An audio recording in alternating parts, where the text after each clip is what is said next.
Free. This one's for WWE champions. Pay to win like every day, yeah. I don't play mobile games. Funny how they still think I'm a broke man. Then I'm broke. Even though I be pulling Hogan's. Free. I spent like 40 grand on a couple thousand pictures of some sweaty man.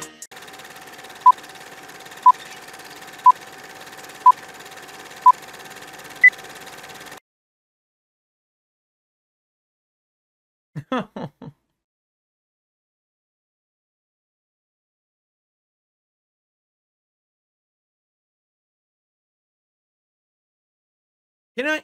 All right. Let me ask. I gotta present something. Okay. Gotta present something as matter of fact and fair as I can. All right. If you are a game developer, correct? You're a game developer. Think, put yourself into the shoes. You work for a game company. You're developing a game. Is it not your job and your priority that when you have a game that you get people excited for, right? For years, it's going to be a great game and everything, that you make sure that when the game releases, you can actually play the game? Is that not the biggest priority? Like, for example, in any product, when you open a restaurant, isn't it not the most important priority the day you open the restaurant that people can come inside, sit down, and eat a meal? When you own a car dealership, is it not your biggest priority to make sure that when someone purchases a car, then they can get in the car, start the car, and drive the car off the lot and use it? Immediately once they buy it, that should be the priority, correct? Why is it that with video games, imagine movies, you buy a movie ticket, you go to the theater, you sit down in the theater, and then all of a sudden they say, sorry, the movie doesn't work, come back later.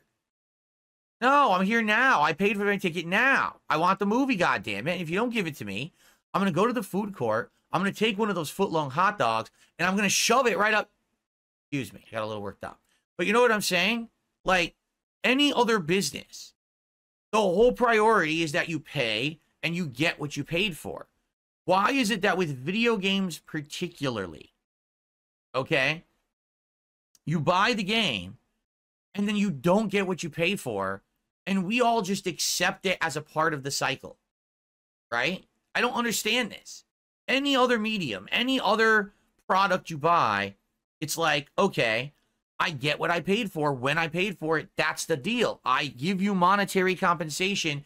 You provide me with a good or service. That's you shake hands. That's it. It's what we're doing, right?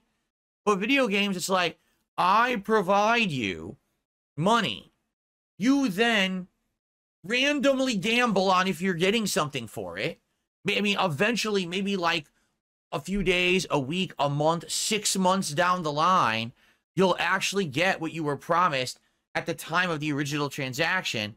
But why the hell is it that most video games these days have these issues? Microsoft Flight Simulator, okay, is a game that the vast majority of people who play will not ever use a multiplayer component in any way, shape, or form. People just want to learn how to fly a plane and fly it around the simulated world and enjoy. That's it. Now, I understand with Flight Simulator, there are components to a live server because what they do is they actually will simulate how the world is, like the weather and is it a night and day cycle? Now, you can change that. It doesn't have to be live, but they have that live component where basically it's trying to simulate what's really happening on the globe right now. And I think a lot of people enjoy that component of it, correct? But if it's launch day and you know that it's not going to work, why not disable that feature for launch day and explain to everyone, hey, everyone, just so you know, we anticipate we're going to have a lot of people who are going to be playing our game on launch day. Therefore, the live components, such as the live weather, this and that, we're going to disable them. We want to give people a chance to jump in and play the game in more of the offline capacity first, and so that everyone can get a feel for it. And then maybe within like a few days, maybe 3-4 days, when the player base is calming down a bit, then we're going to enable the live server capability so that we'll have that in sync. But for the most part, it makes sense. We're going to disable it first. We know there's going to be a lot of people playing at launch. That's why we're going to do it. I mean, does it take that much of a thought process? Do you have to be like a fucking rocket scientist to figure that out? Do you have to be like a PhD in fucking crazy levels of science? Or do you have to be a giant world-thinking philosopher to figure out that on launch day, people want to play your fucking game because they fucking paid for it and they deserve to play the game they bought? You fucking incompetent, mouth-drooling jackasses. How the fuck can you not figure this out, that on release day of a game, if you buy it, you should be able to play it? It's not a big, complicated issue. It's a simple fix, but these fucking game developers are morons. How they fucking can't figure this out, I don't get, and I've had enough of it. In 2024, I've had enough. It's time to call a moron a moron. This is a game where you fly around the globe in a plane.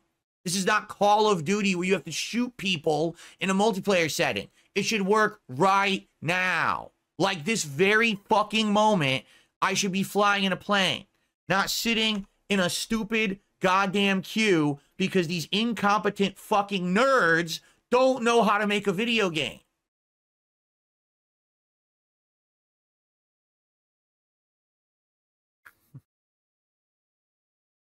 Oh.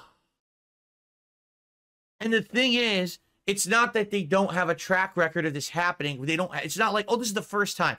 This has happened with every sim game. Sim City, this happened where they tried to launch and they had the live component on launch day and it didn't work and the game flopped. We have had failure after failure after failure after failure, and no one learns. There's a difference between book smart and street smart. These people are book smart. They're good at coding. But when it comes to modern life, when it comes to common sense, when it comes to the consumer satisfaction, they don't have a fucking clue.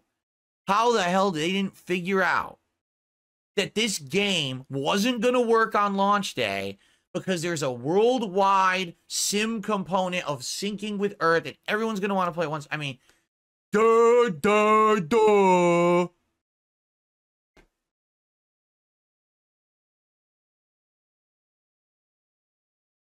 I'm 42 years old.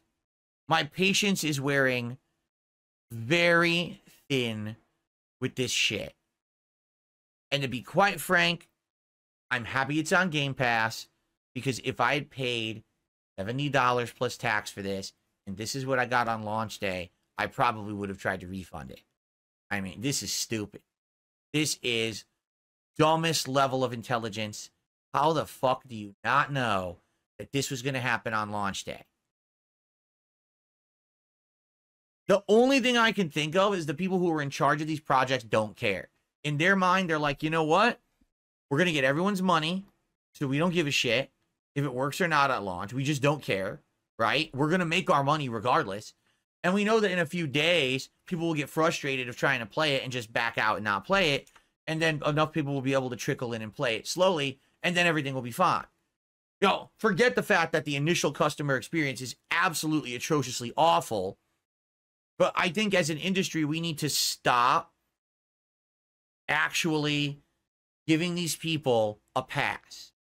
In 2024, and now it's about to be 2025 very shortly, we have to stop saying, oh, it's a video game, don't expect it to work at launch. No, it should be, oh, it's a video game, it works at launch, and if it doesn't, we refund it, and we don't ever spend our money again on that. And then they go out of business because they're incompetent. And then actual competent companies will step up and make games. Get it? You want to know the saddest part? Microsoft Flight Simulator is the big Microsoft exclusive of the year. It is. There's been no other major Microsoft exclusives. They pretended like that Senua's whatever it was, Senua's Sacrifice 2, whatever it was, that was going to be a big one. That one flopped huge. That game was terrible and no one liked it. The first one was much better. Okay, this was their big exclusive of the year, and it doesn't even work. But that's okay. Remember, this is an Xbox. My laptop is an Xbox. Yeah, too bad I can't play your fucking games on it, because they don't work.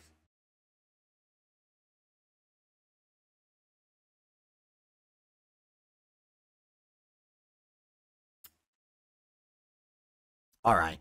Anyway, I vented and said my piece. But sadly, at this point, I think I'm going to give up. It does not look like Flight Simulator is going to work today. So at this point, I think we're just going to call the audible, right? I mean, the podcast ends in 20 minutes, right? So I think that at this point, we should just say, forget it. It ain't going to work. Close it down. Shut it down. And I guess today we're doing Call of Duty, which sucks, you know. I had all this planned. And now that means that the whole week is thrown off because now I don't know when I can even play it, right? I don't even know if it's going to be Thursday or later. You know, I don't know. Because again, remember also, you know, with Stalker 2, people might want to see that. So now I don't know what to do, you know. And it's incredibly frustrating. You got some idiot named DSP who's a total piece of shit, by the way. I like to get that on YouTube.